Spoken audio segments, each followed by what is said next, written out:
Well, what a surprise! Who didn't see this coming?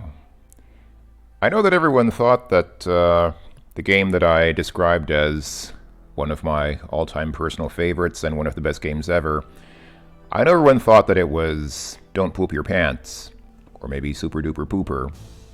But no, it's Deus Ex, one of the most highly regarded video games, computer games ever made. And if you don't know why, well, we're here to find out. Maybe we will find out with time. This is a long game. I'm just gonna say now, this is a long game, and I'm known for being fairly long-winded when I start talking about games in the first place. So I think this is going to be a long series. So we're going to be here for a while. So I'm going to go ahead and discuss this game as if you folks have never seen it before. I think most of you have probably seen this game. Most of you have probably played this game yourselves. And if not, you've almost certainly seen someone else play this game. But, I mean, I don't think there's much point in me making a video series about something acting as if it's already sort of all been seen and done. So I'm going to approach it as if this is something new and novel that we've never seen before. So, So welcome to Deus Ex, which I used to pronounce Deus Ex. Deus is Latin for God, and Ex is basically kind of means like from. The title of the game is obviously a play on the common phrase Deus Ex Machina, which literally means God from the machine, and is kind of it's a name for a plot device used by some writers when something miraculous happens. You know, like at the end of some stories, there's just suddenly some amazing, miraculous event that saves everyone, and that's called Deus Ex Machina. It basically just means that some incredible miracle happened that saved everyone and created a happy ending. So Deus Ex basically means like God from, or God out of something.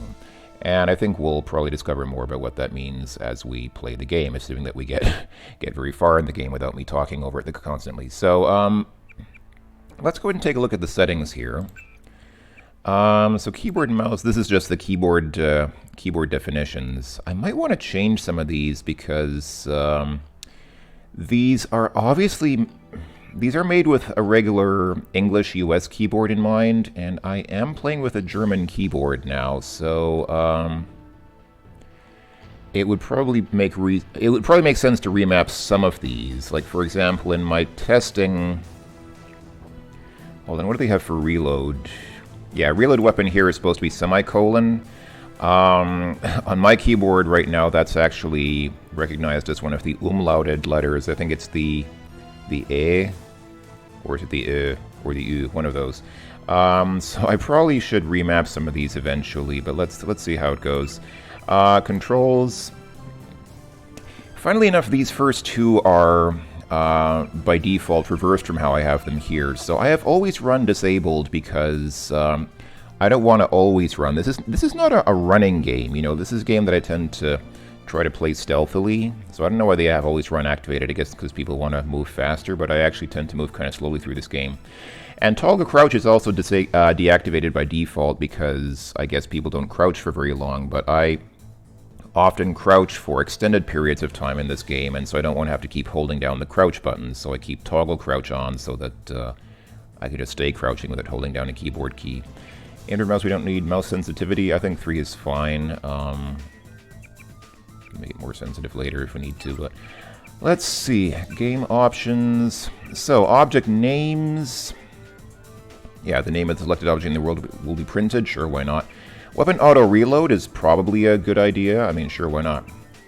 Gore level. Oh, hey, can we change the... Oh, there's low and there's normal. There's no high, sadly. I would have set it to high. Not because I like lots of gore, but just because... Okay, I guess I like lots of gore. Subtitles on. I always like playing with subtitles because sometimes, you know, if you miss something, then you might want to know.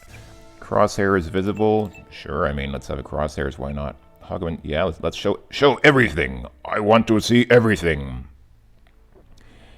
Yeah, the UI in the menu background can even be rendered in 3D. That's kind of, I mean, it's just kind of a frill. It's not really important, but... And player Bob, So the player will bob up and down slightly while walking. I like that they have these options. I really like having lots of options in games, and I like that they have all these different options that you can pick. How long will log messages remain visible on the screen? 3 seconds. I think that's fine, probably. Display. So, in my previous video where I played a level from Return to Castle Wolfenstein, somebody said turn up your brightness. I thought the brightness in that video was fine, but this game is dark. And I don't mean thematically dark. It's mostly not too thematically dark, but I mean it's visually very dark.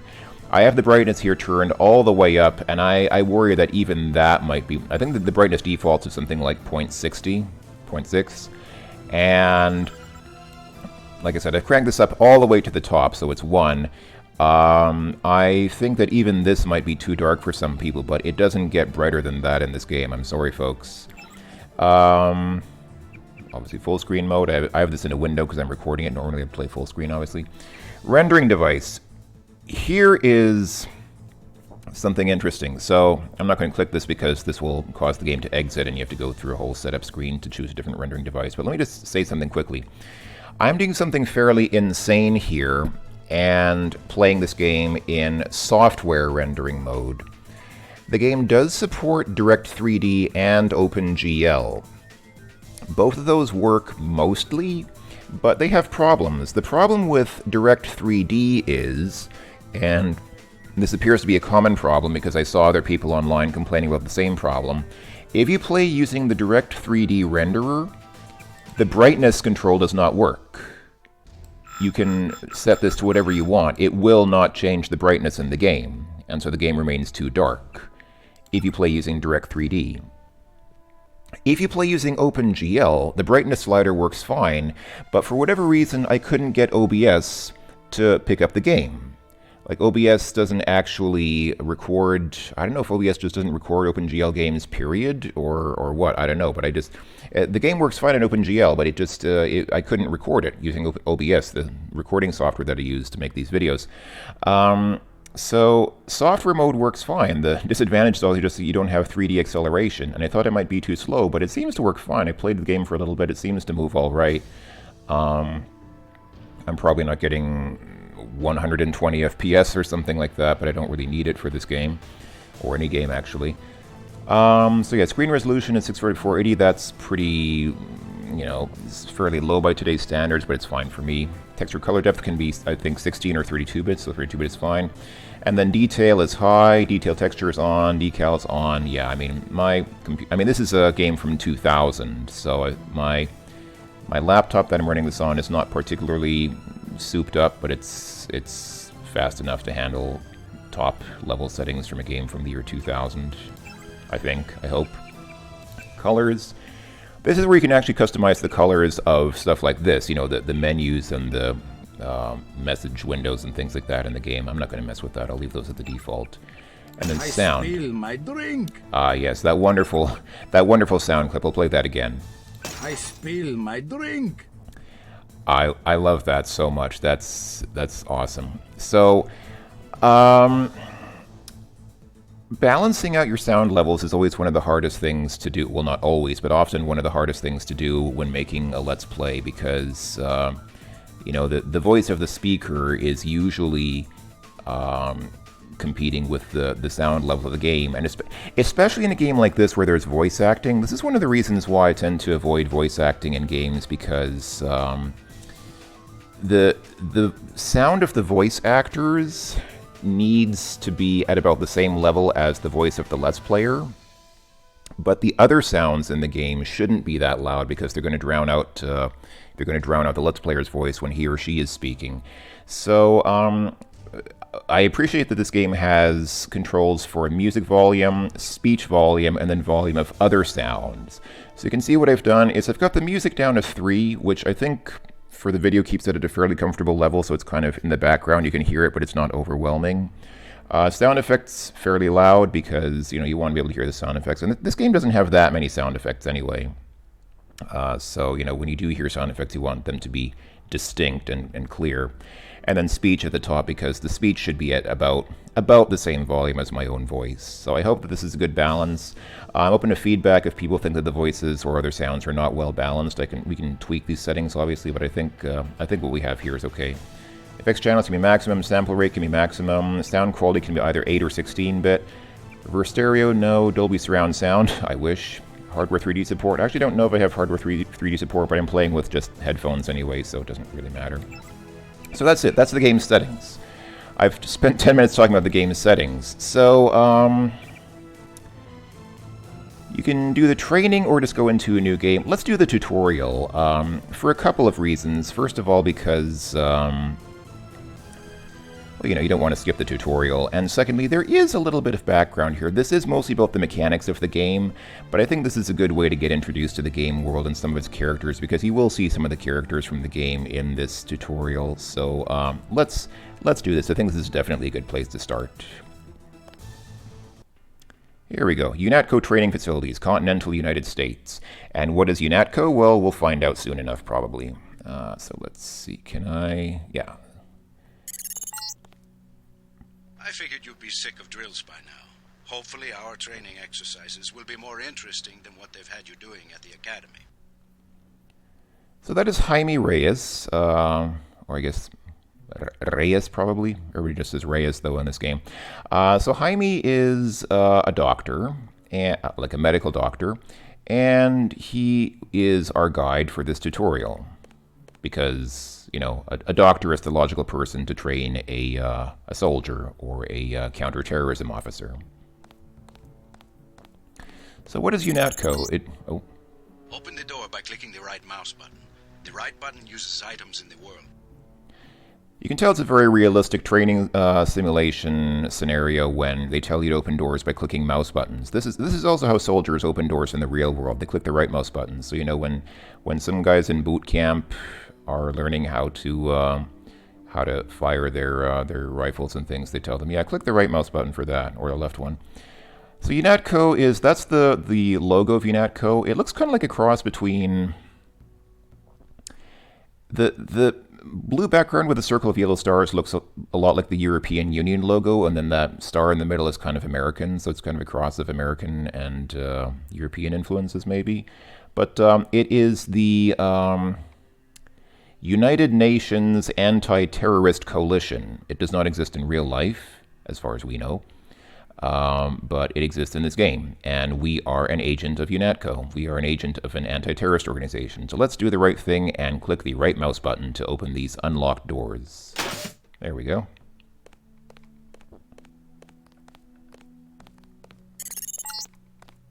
The key on the desk opens encryption-based nanotech locks. When you pick it up, it will automatically be added to your keyring. Use the keyring to unlock the door and proceed to... Oh, that's a problem that I've been having with this game. Sometimes the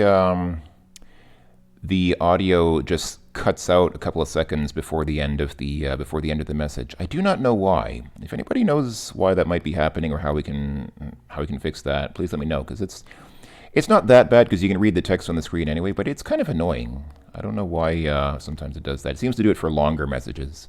So you can kind of see up there, I think this guy here is Jaime watching us, and then you have a couple of guys in suits, in dark black suits wearing sunglasses watching us. And then there are some other scientists in white lab coats back there watching us. So, so here on the table, this thing is the Nano Key. We can click the right mouse button to pick it up. It's been added to our Nano Key ring. That's the thing you see in the lower right. I can press 0 to select it. Now this is our Nano Key ring. And I can press the right mouse button to stow it away. This here's a desk lamp. It serves no purpose other than doing what a normal lamp does, but you can turn it on and off by clicking the right mouse button. And I want to say, this already is one of the great things about Deus Ex, the interactability of a lot of the things in the world. Just the fact that you can turn on lights, because, you know, in most games, if you saw something like this, it would be just purely decorative. You couldn't do anything with it. But just the fact that you can just go up to this lamp and turn it on like that, it doesn't seem like much, but it really adds a lot to the game world. It really seriously, it really does a lot in terms of making the game world seem more believable, more interactive, more fully realized. And then stuff like the fact that you can pick up, for example, here's a house plant. I can pick up this house plant and walk around with it. And I can throw it around. And again, there's no reason to do this. There's no in-game reason to do things like this, but the fact that you can just pick up random objects, most objects in the game can be picked up, and you can relocate them so you can put them down. If I say I want to be an interior decorator and put this plant here in this hallway instead, put it down there. Or you can throw it if you want to use it as a weapon. Well, okay, houseplant is not a very good weapon probably, but just that alone, the fact that you can do stuff like that, goes a long way towards making the game a lot more enjoyable and believable. This here is just, okay, that's nothing, that is just decoration. So if I press 0 to get out our keyring, so you can see the door has an infinite lock strength and an infinite door strength. If they were less than infinite, we could potentially pick the lock, if the lock strength was less than infinite, or we could break or blow open the door if the door strength was less than infinite. But here let's just use the keyring, and our Nano Keyring unlocked it. Okay, very good. You're going to get a lot of equipment during these exercises. Press F1 at any time to access the inventory screen, which will let you add and remove items from the tool belt. Press F2 to view your current goals and any notes you may decide to take. On a typical mission, a UNATCO agent's objectives are logged electronically so that he can stay on task at all times. Gosh, that's annoying the way they cut off the messages in the last couple of seconds. That is really quite disturbing. Now pick up a weapon and try to break open those crates.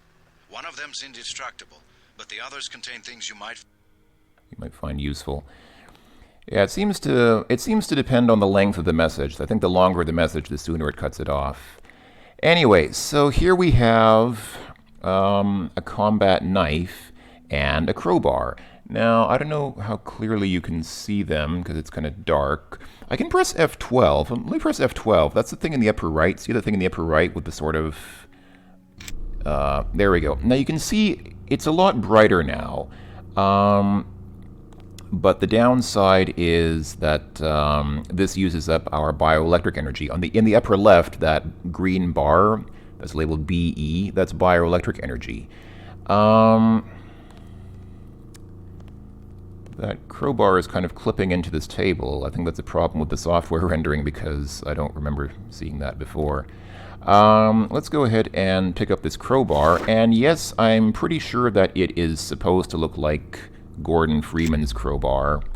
Pretty sure that is a deliberate, conscious decision on the part of the designers because Half-Life came out in I think 1998 or 99, so this game came out not long after Half-Life, so I'm pretty sure that they thought it was an appropriate homage to Half-Life to have a red crowbar in this game. So, and just as in Half-Life... Now pick up the lockpick and use it to open the door. Lockpicking takes time and expends the self-assembling resources of modern lockpicks. Just be patient and remember your training. At higher skill levels, you won't need as much time or lockpick resources to pick a lock. Right, so we can pick up the lockpick here, and just as in Half-Life, yeah, you can break open crates like this and sometimes find stuff. So we have 2 lockpicks now. This cannot be broken open. We could potentially pick this up if we were stronger, but we're not strong enough to pick up this crate right now. So let's go... Doors have 2 strength values. The door strength tells you how much damage a door takes before being destroyed. The lock strength tells you how many lockpicks will be required to pick the lock. Some doors have an infinite strength and an infinite lock strength. That means you have to find a key. Boy, we're having a few technical difficulties here. So, besides the fact that the audio is cutting out, I realize that software rendering is doing some funny things with these boxes. Like, you see how the bottom of that box is sort of... Like here, you can see the corner of the bottom of the box there is sort of cutting out. That is because I'm using software rendering. If anybody knows how to control the brightness when using DirectX, I'm happy to switch to DirectX because I think that will alleviate some of these graphical glitches that we're seeing, but it is so dark. It is going to be so dark. Or if anybody knows how to get OBS to recognize OpenGL games, we can switch to one of those. Anyway, yeah, so this lock strength is only 5%. You can see that means it'll take only one pick. So just click on it with the lock pick. That's it. We picked the lock. So we can put that lock pick away. We still have one lock pick for use later in case we need it. And let's go.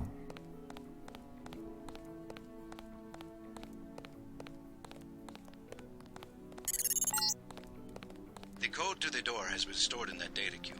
Right-click on the data cube to read the contents, then type the code into the keypad.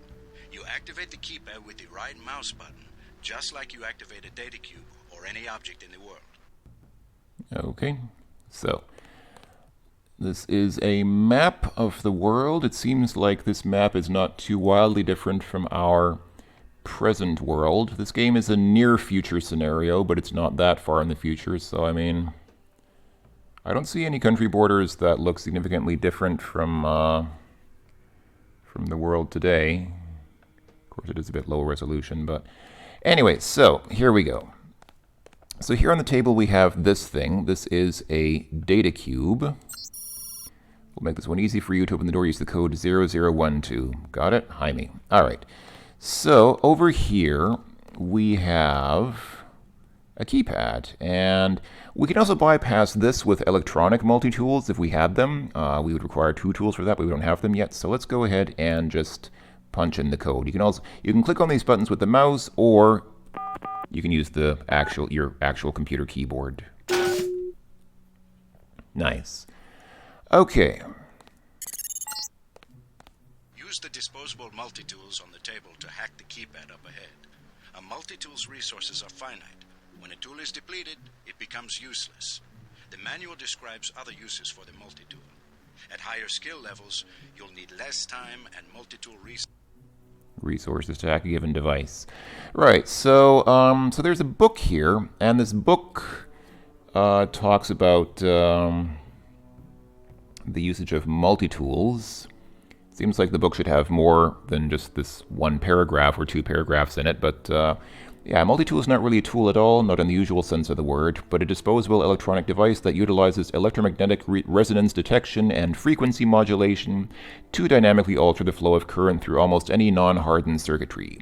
Skilled agents can use the multi-tool to manipulate code locks, cameras, autogun turrets, alarms, or other security elements. Note that multi-tools cannot be used for computer information extraction. See Section 5A, Hacking. Yes. All right, so let's go ahead and grab these 3 multi-tools off the table there. There's a data cube here. Yeah, I'm becoming aware. You can see all this glitching that's happening. That, again, is because of the software rendering. The way that the color on that data cube there is flickering like that, and the way this book is clipping into the table, that's all because of software rendering. Almost done, but one quick note. I'm not exactly the expert on this sort of thing. For that, you'll have to check in with Sam Carter when we get to Liberty Island. But remember that there's any number of other ways to open a door, including using explosives or finding a security computer. All right, so now there are these 2 people watching us, and neither of these is Jaime, I don't think. Who are you people? And why are you watching me? Anyway, so yeah, you will collect a lot of those little messages and notes and things throughout the game. The function keys at the top of your keyboard will actually let you open up screens like this. So I just pressed F1 to open the inventory, and you can see what we have in our inventory here. But then at the top here, we can go and do stuff like health. We can see our, there are 6 body locations which can take damage, and obviously you'll die. You'll die if your head or your torso health go down to 0.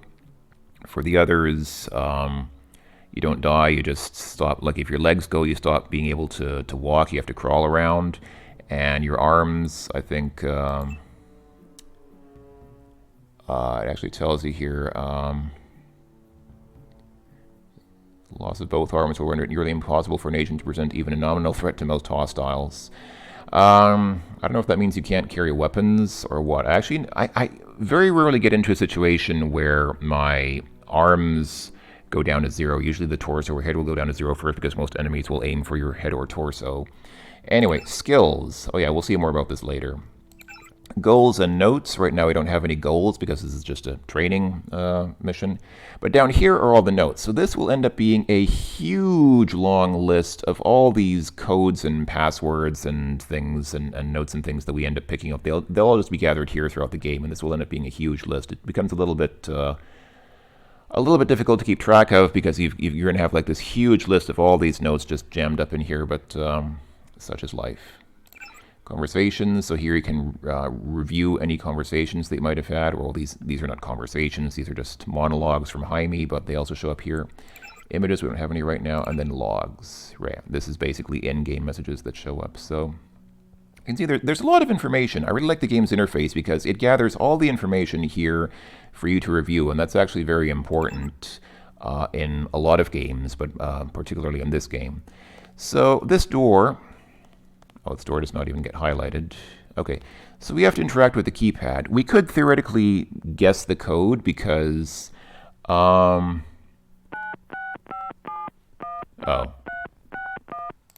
I was saying we could theoretically guess the code because most keypads in this game have a set code.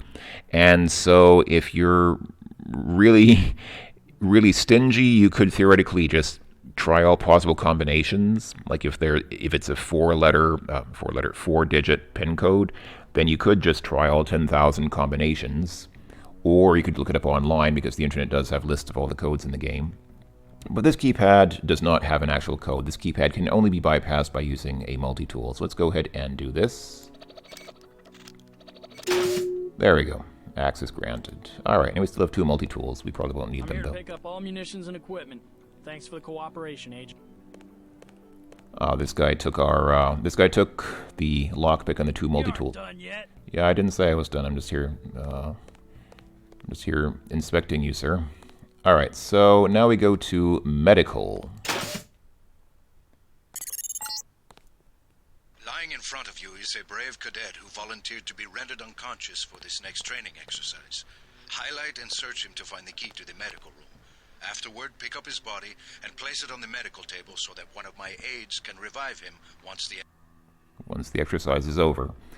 Okay.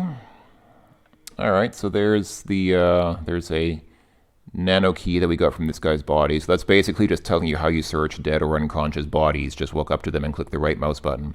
A lot of this tutorial seems to be just how to click the right mouse button on things, because that's obviously a skill that many people don't have until they learn it in this tutorial.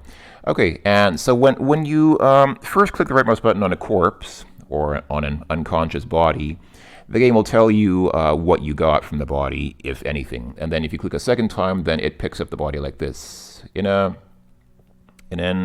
interface that very much reminds me of Thief, because it's basically the same sort of perspective that you have in the Thief games when you pick up a dead or unconscious body there. Oh, I need to first unlock this door, and I don't think... Yeah, I can't select my Nano Key ring until I put down this body, so let's go ahead and put down the guy's body for a second. Unlock the door, and now we can pick up this gentleman and put him on the table here. There we go. Good work. I'll get someone down there immediately to revive Private Winslow. Move on to the next area. Yes, sir. You can bet this won't be the last time we send you into a dark room. Turn on your light augmentation and find the exit on the other side. Just press F12 by default. So theoretically, you could get through this area without using your augmented vision. Let's go ahead and turn on F12, and you can see it definitely makes it a little easier to get around spaces like this, because all these boxes in the way and things. I mean, you could get through without the light, but why would you? I mean, why bother unless you want extra challenge for yourself? Oh, and this switch turns the light on in the room, so now we can turn off our augmented vision. It's still pretty dark. Yeah, I mean, this is a dark game, like I said. I don't really know what I can do about that. I can't turn up the brightness higher than it already is, so this game does present some challenges for Let's Players. You're not a mech, but you're enough of a machine to need repair bots now and then. If you used up some bioelectric energy getting through the dark area, for example, this contraption can charge you back up. So, this is a so-called repair bot, but in this game, the repair bots actually only act as recharge points, so there's nothing really to repair about you. If you get hurt, you go to a medical bot. There are medical bots that can heal you, but this one is really just for your bioelectric energy. My bioenergy is at 88%. I can click on recharge to get back up to 100%, but I mean, that's, yeah, might as well since we're here, but... Alright, let's move on. Congratulations, you completed phase 1. Move over the ramp into the next rooms to begin learning movement skills. We'll be watching you through the cameras, like the one you can see up in the corner. In the field, remember that terrorists sometimes use cameras like this in their security grids to set off alarms and alert guards to your location. That up there is a security camera, and you can hear the sort of high-pitched sound that active cameras make in this game. Alright, so let's go ahead. Jump across the platforms. You'll have to crouch to get under those pipes. If you fall, use these stairs to begin again. Okay, so crouch is X by default, so let's go ahead and crouch under that pipe, and here I'll take a running jump. Whee! There we go.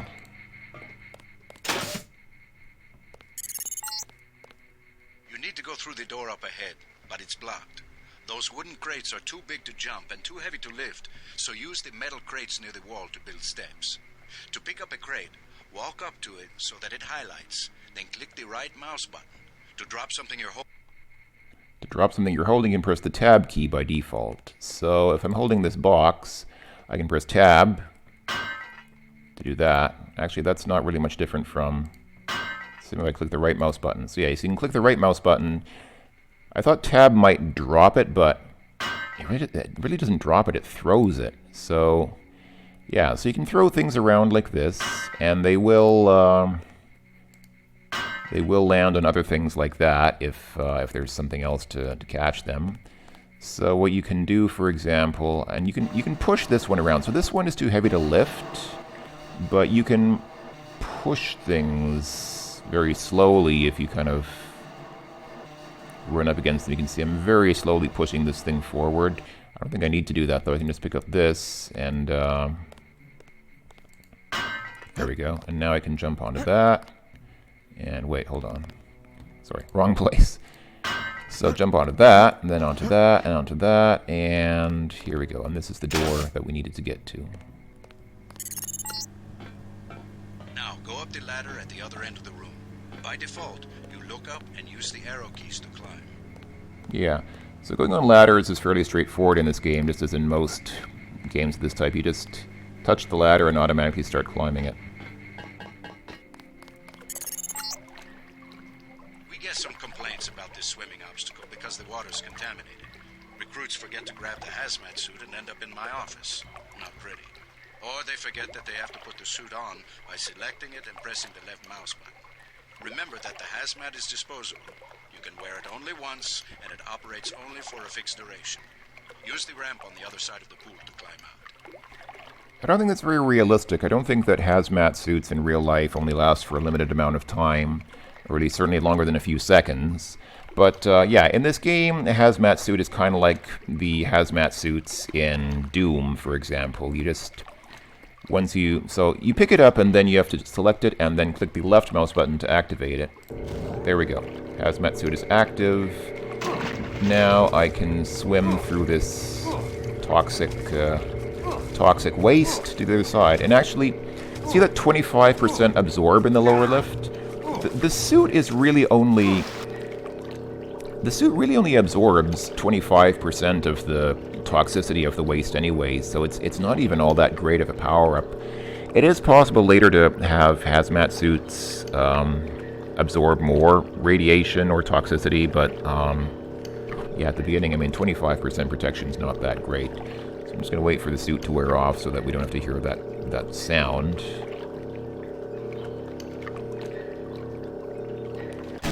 There we go. Okay. These medical bots, normally used for quick healing, are of particular interest to you, JC, because you need a bot's help to install new augmentations. If you took any damage during the swim, now's a good time to get patched up. Yeah, so bots can install augmentations, but Jaime acts like that's especially important to us. I guess that is important to us, yes, but I think more generally important is just that we don't die. So yeah, you can go to a bot, you can see my torso took some damage, and especially my right leg almost got completely destroyed in that pool of toxic waste.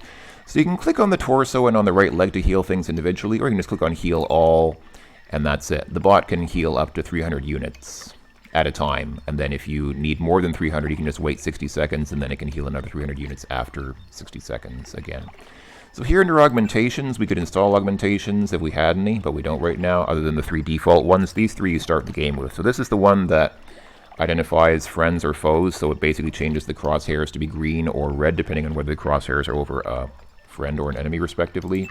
This is our augmented vision, the thing that makes, light so you can see, and then this is the info link that allows people to talk to us using remote messages, just as Jaime has been doing this whole time. So, let's move on. Hand in your equipment. That's right. No cheating. I actually didn't have anything to give that guy except maybe one of the key rings. Like I said, a nano key ring, but anyway. Okay, let's move on. Welcome to the combat training area. I am Günther Hermann, and I will be monitoring your progress here. We will start with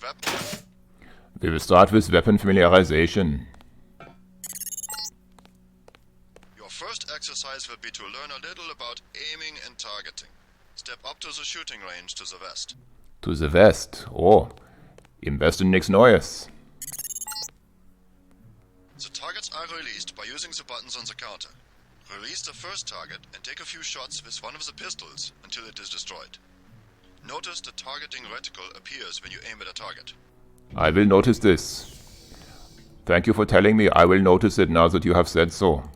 So I just picked up one pistol. We only need one. And let's grab all this 10mm ammo. We really don't need that much ammo for this exercise, but we might as well take it since it's there. I do not like 10mm ammo in real life. I've tried shooting it once, and it has too much recoil. That's actually why, historically, I believe it was the FBI that actually wanted to use 10mm ammo for their weapons, and the FBI agents reported it just has too much recoil. It's just every time you take a shot, it's like the gun wants to jump out of your hands. It's just overpowered for what it's meant for, and so that's why I think the FBI moved to, what did they move to? I think they moved to 40 Smith & Wesson after that, because 10mm was just too much. Anyway, okay, let's go ahead and push the switch here, and right, that target comes toward us, and we shoot it once, and it stops. Is that it? Oh, there we go. Good. If you hold your aim for a few seconds before firing, you will notice the reticle starts out wide and tightens as you hold. The longer you aim as a target without moving, the greater your accuracy will become. Release the second target and aim before shooting this time. I actually already did aim before shooting this time, but sure, let's do it again. See, it's already as tight as it's gonna get. Yeah, that's as small as the reticle gets. So okay. See, there's the auto reload. I had my 6 shots and it automatically reloads after that. So let's continue. It's kind of hard to see from here. Okay, looks like that worked. Good work. Now proceed to the next area. Good work! Okay, I guess I can get rid of this gun for now. And let's proceed to the next area. I'm here to pick up all munitions and equipment. Thanks for the cooperation, Agent. It's not like I really had a choice, did I?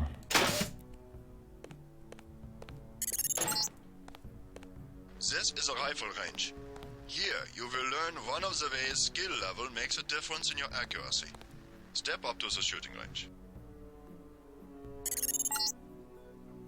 The targets are released using the buttons on the counter. Release the first target and destroy it with the rifle. Use the rifle scope by pressing the left bracket key to turn the scope on. Oh dear. What is the left bracket key on my keyboard? I think it's the, these sniper rifles are also clipping through the... Oh boy. Okay, so here's 30-06 ammo. This is what we need for the sniper rifle. Here is the sniper rifle, and I'm going to need to shoot something down there, but what is... Hold on, what is the zoom for the sniper rifle? I think it was... yes, it is the... It is the Scharfes S, also known as the SZ in... Where do they call it that? Switzerland, I think? So yeah, if you are a German like Gunther Hermann and you are playing with a German keyboard, you use the Scharfes S to zoom with the rifle. Probably you can change. I mean, yeah, you can remap the keys obviously, but I'll try to remember that. I don't use the rifle that often in the game anyway, so hopefully I can remember this. So I'll press the button with the right mouse button, and there we go. Excellent. Now we are going to raise your skill with rifles to master level. Release the second target and destroy it. Yes, sir. I will do it. I will do it now. I will destroy it for you. Yes. Good work.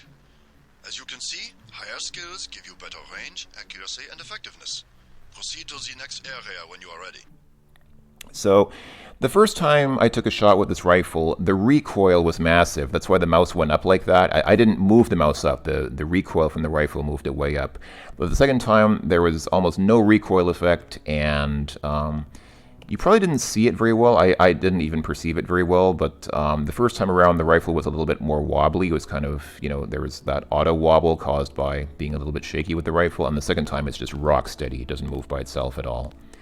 So yeah, being skilled with the rifle is definitely an asset when you are.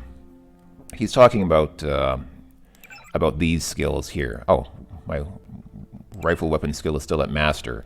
So yeah, some of these skills are fairly useless. Some of them are very useful. So we're gonna choose when we actually start the real game. When we get out of the tutorial, we're actually gonna choose what skills we want to upgrade at the beginning. But we'll talk about that again later.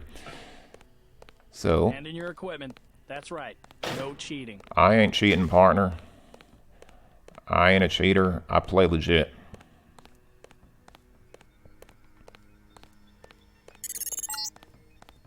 This is the Demolitions training area. First you will learn to use the lamp as a proximity mine. Approach the bay window and you will see a lamp placed on the target board on the black and red wall. Okay, so that there, I think he means that. So that target area, and there's a, you can't really see it very well from here, but there's something flashing on that target. So that is probably what he's talking about. Oh, and here we have, oh, I can't get any of these. Wait, what am I supposed to do here? Press the first button next to the window and a security bot will be released. Watch as he nears the lamp. Lamps placed on the walls are proximity triggered.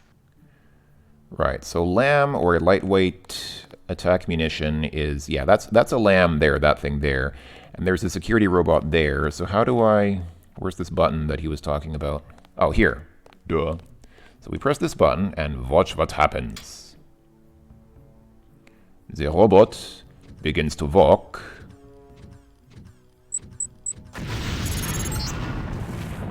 This time you will place your own lamp. Take a lamp from the munitions bay and proceed to the red and black wall below. Okay, so we actually have 8 lambs here that we can choose from. We probably won't need all 8 of them, but we might as well take them since they're there. I mean, no harm, right? So let's come down here, and I will press 1 to select. Get as close to the wall as possible when you place the lamp. If you aren't close enough, the lamp will fall to the ground. Will fall to the ground and detonate and probably kill you. So there we go. Press 1 to choose a lamp, and you can see how our character's hand changes. So when we're just holding the lamp, it looks like this. It actually shouldn't look like that. It's clipping through his hand. But you see, when we get up to the wall, we see the back of his hand. So if you're seeing kind of the palm like this, that means he's going to throw the lamp. And it's like this, that means he's going to place the lamp on the wall. So let's do this. And let's get the heck away from the lamp so that it doesn't explode, so that we don't trigger it and explode ourselves in the process. And let's go ahead and release the other robot. Does pressing this again do anything? No, it does not. Okay, let's press this then.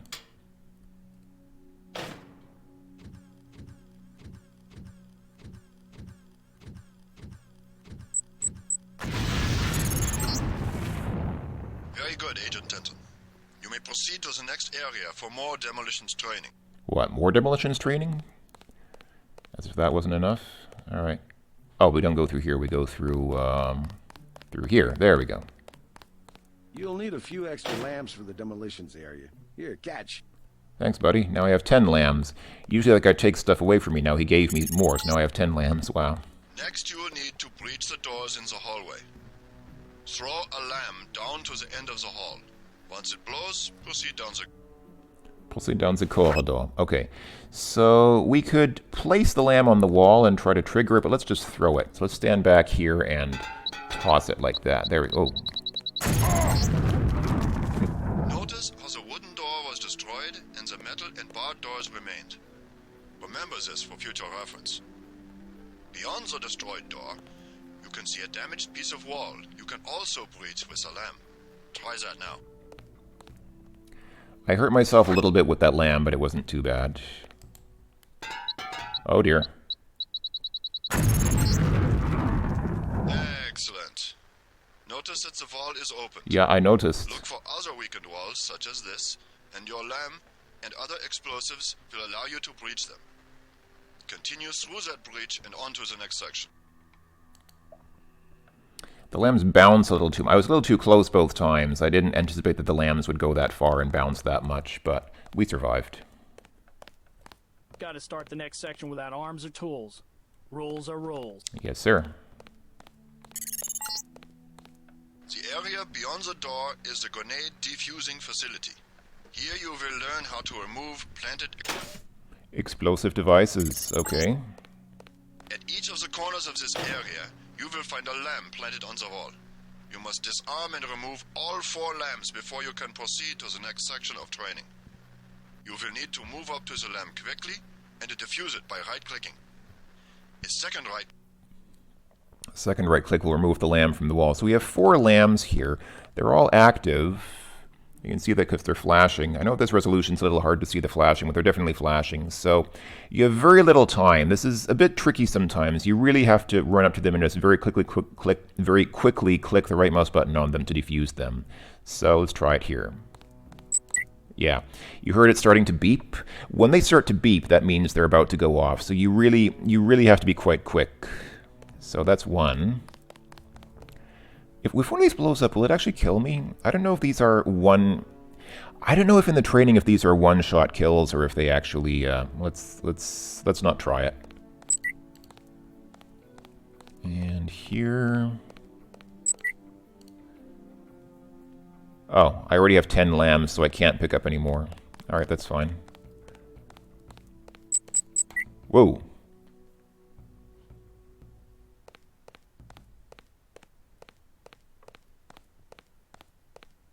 Is it actually not going to let me... Is it not going to let me proceed until I actually pick up the lambs? I can't pick them up because I already have 10, and I can't carry more than 10 lambs. The game won't let me. Okay, this is an interesting...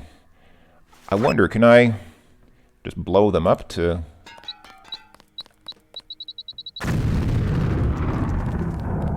That did blow up both of the lambs. I think this is not how the training exercise is supposed to work.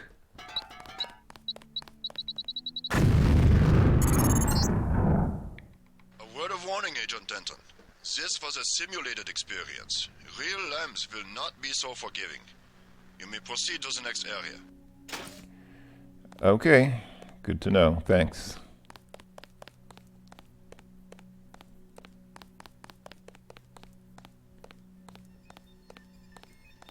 Oh, here's another med bot which you can use. I took a little damage to my right leg from that one lamb, so I'll go ahead and heal up.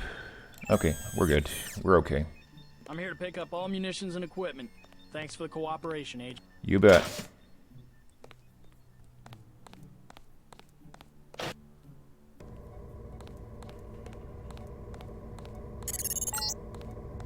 Now you will learn to move quietly and conceal yourself so that you will be able to avoid the confrontation altogether. Okay, seriously, what is Anna Navarra in terms of nationality? Gunther Hermann is very obviously German because his name is German and his accent is very German, but I never really figured out what Anna Navarra is supposed to be. She also sounds like she could be German, but Navarra is not a German name. if anybody knows, what is Anna Navarra supposed to be? I really never quite figured that out. Is she supposed to be Russian? I don't think so. French? No. Israeli? Don't think so. Anyway, Covert Operations. So let's push the button. That opens this door. The test is simple. Get to the far north door without being spotted by the guards below. If one of them sees you, he will sound an alarm and lock the door. Okay. What do we have here? Tech goggles and a data cube. So, this is about stealth guidelines. I'm not going to read all this right now. You can read it if you want, but basically it says, be stealthy and you don't get killed. Basically, stay out of people's sight and don't make too much noise, and that will prevent you from being spotted. What do these tech goggles do? They, oh, portable light amplification. Okay. In case you run out of bioelectric energy for your F12 augmentation. Oh, and this is to reset the exercise in case you get caught. Alright, well let's go ahead and get started and try not to get caught. So, we make noise by walking, obviously, so if we crouch, we make less noise. Remember, don't let the guards see you. Use the crates for cover and crouch when you move. When you move, right. So if we stay behind this guy, he shouldn't spot us. And I am crouched right now, so I'm not making much noise when I walk. Oh, there's another guy there. How do we get around them? So the reason why these... I can't reach one from here, but the reason why there was that beaker on that table back there, I think, was so that... The guards can be distracted. Pick up and throw an object near them, and they will go investigate the noise. Bottles, plants, flasks, many things will work. Yes. So that's why they have these flasks here on the table. That is thermoptic camo. That is something that we can use to actually disguise ourselves, which is also pretty cool. But I'm going to see if I can do this exercise without it. I know I saw somebody. Yeah, so this is kind of like... Oh dear. Contact. I have vision. You blew it. The alarm just closed the north door. Return to the control room to the south and press the button in the overlook window to restart the test. Okay. It's kind of like in The Thief. If you've played... This time, don't let the guards see you. Stay crouched, stay behind the crates, and stay behind the guards. Alright, so we click on reset. It's kind of like in the Thief games. If you've played Thief, you know that typically what happens there is guards will first say, oh, I thought I saw something. And then when they say that, that's kind of a warning to you, and you still have a small moment to get out of their sight if you're not very obviously in view. So it's kind of the same idea. These guys will usually say something like, oh, I thought I saw something, and then if you hurry, you can still get away from them before they catch you. Let's see, where's the exit here, actually? Oh dear, is that guy gonna see me? Oh. Always remember the 4 basic tactics to avoid detection. Crouch behind concealment. Stay behind enemies. Move slowly to avoid making noise. And use shadows to conceal yourself. Be alert to every possibility. Okay. Alright, we made it. Very good. I hope you remember this lesson, Agent. They have assigned us to be partners, and I will not stop to hold your hand and repeat myself when we are facing a real enemy. Ooh, they've assigned us to be partners. That's pretty cool. I like a woman with a bit of attitude. So yeah, this thermoptic camo, you can actually put it on. It works basically like the Hazmat Suit. You put it on and then it works for a limited amount of time, and it will actually make you more invisible. So I could have put this on and they probably just walked right past them and they wouldn't have seen me. They might have heard me, but they wouldn't have seen me. But I wanted to do it without the camo, and obviously it's not that difficult. So anyway, let's move on. Now for the last test. You have to find a way across the river to the exit on the other side. There's more than one way to get there, depending on your approach and the skills you want to use. It's up to you. Make use of the IFF system to identify enemies. The crosshairs will highlight red over enemies, green over allies, and white over neutrals. Okay. So, that robot is our enemy because the cursor is red. And I think everything else is...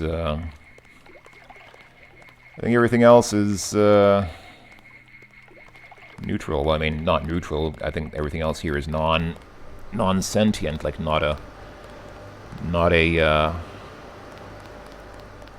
an entity that actually does anything. So behind here, there is a data cube. Hey, JC, want to cross the water, lower the bridge. The code is 0089. It's either that or get all wet. Well, maybe some people like to get wet. Alright, so... Again, you can push stuff around. Can I lift? No, I can't lift these barrels. They're too heavy, but you can push them around. Oh, dear. Wow.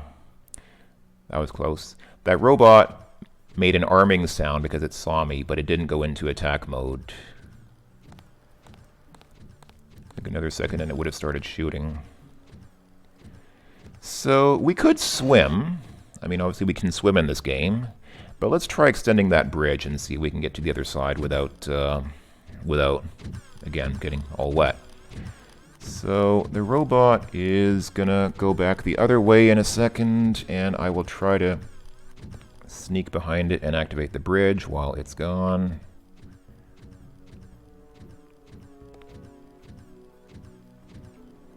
Okay, now seems like a good time. Hopefully it doesn't hear us. 0089. Alright, here comes the bridge. And I think we are set to go.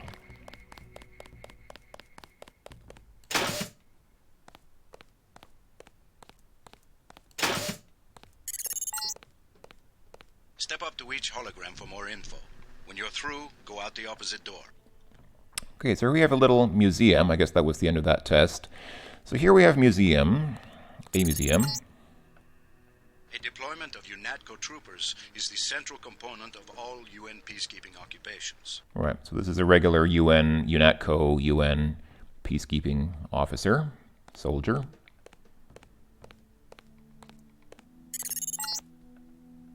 The NSF, the biggest terrorist threat in the US.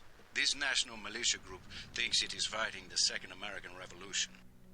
The NSF, I believe that stands for the Northwest Secessionist Forces, and they all look exactly identical. They all have the same uniform in this game. Well, they're not a real life entity as far as I know, so yeah. This Page Industries walking turret, marketed to governments worldwide, is the workhorse of most national military forces. Due to the heavy armor, they take little damage from ordinary bullets. If you come up against a bot, you should use an EMP grenade, scrambler grenade, or some kind of explosive. Indeed, these robots are actually not that difficult to deal with if you have the right tools, but they are fairly resistant to regular bullets. An inexpensive security bot. A favorite of third world countries and corporate security divisions. Not so mobile, but don't be fooled. We've lost plenty of agents to its well-armored assault gun. Like other bots, it's difficult to damage with ordinary bullets. Indeed. So both of these bots have fairly strong machine guns mounted to them, but as he says, this one is, like a tank on treads. It's not very mobile. These bots we've seen, they walk around, they can walk a little faster, although they're still not particularly fast, but anyway. Over here we have, this is actually Anna Navarre. This is the old augmentation technology, hopefully about to be phased out. Notice the reliance on electronics and servo mechanics, a maintenance nightmare. If I had 2 credits for every repair manual they've made me file in my office in the med lab. Okay. And in contrast, the Coalition's new nano-augmented agents are nearly indistinguishable from the general population, except that you and your brother don't know how to smile, even for a picture. this character that we're looking at here is actually our brother. His name is Paul Denton, and we will be meeting him shortly. Meanwhile, let's go through here. Sufficiently impressive. An early success for the whole organization. Thanks. You from the United Nations? Your augmentations are a go. The real test comes next. I'm ready, sir. Yes. Yes, you are. Okay. I'm going to need to do something about the lines getting cut off before they're over. We'll see what we can do about that. But in the meantime, that was that. That was the end of the training. Boy, I wanted to get some of the actual game in before before ending the first video, but this is on. I'm just coming up on 1 hour now. The tutorial took a whole hour, so wow. I'm going to go ahead and stop here. Ladies and gentlemen, this has been the tutorial for Deus Ex. Hopefully next time we will play some of the actual game. I do want to fix some of the technical issues that I have, though. Again, if anybody has any ideas about getting the audio to actually play all the lines all the way through instead of cutting them off, that would be great. I'd also like a way to make the game brighter if possible, because it's still pretty darn dark. So yeah, open to suggestions. Let me know what you think. Thanks for watching, everyone. I'll just go ahead and leave it for now because this has already gone on longer than planned. So I will see you folks later. Ta-ta.